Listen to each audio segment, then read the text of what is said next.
Bonjour chers élèves, bienvenue à notre séquence du jour et merci de vous savoir nombreux devant votre écran pour notre séquence et je vous en prie, apprêtez vos cahiers et vos stylos pour prendre bonne note. Nous sommes toujours dans notre leçon limite, continuité et dérivation. Aujourd'hui, notre séquence porte particulièrement sur la limite à gauche et limite à droite en x0 où x0 est un nombre réel.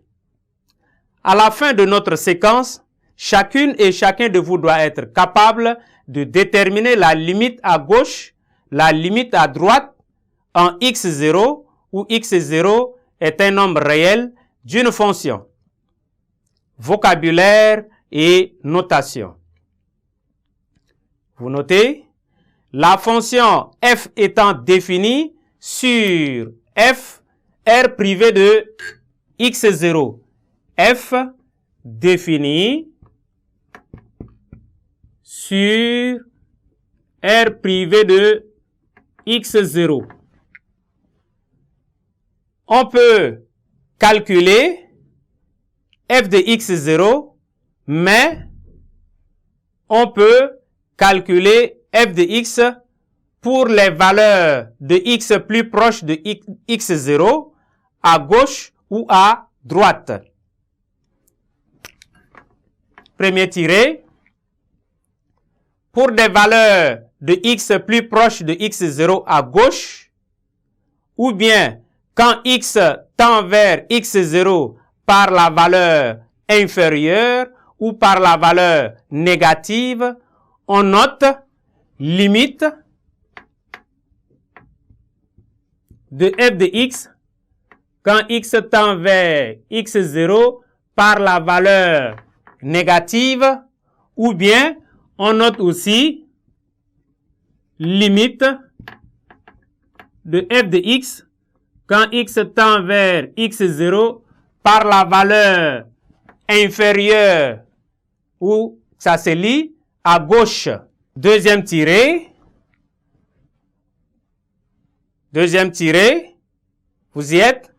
Pour des valeurs de x plus proches de x0 à droite, ou bien quand x tend vers x0 par la valeur supérieure, ou encore par la valeur positive, on note limite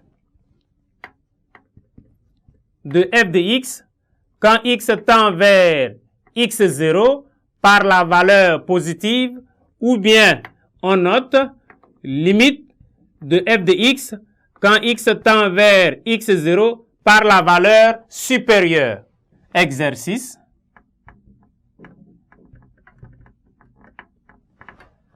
On définit la fonction f de x égale à la racine carrée de x. On nous demande de calculer f de 0. Calculer f de 0. Donc, en calculant f de 0, ça fait la racine de 0 et la racine de 0 est égale à 0.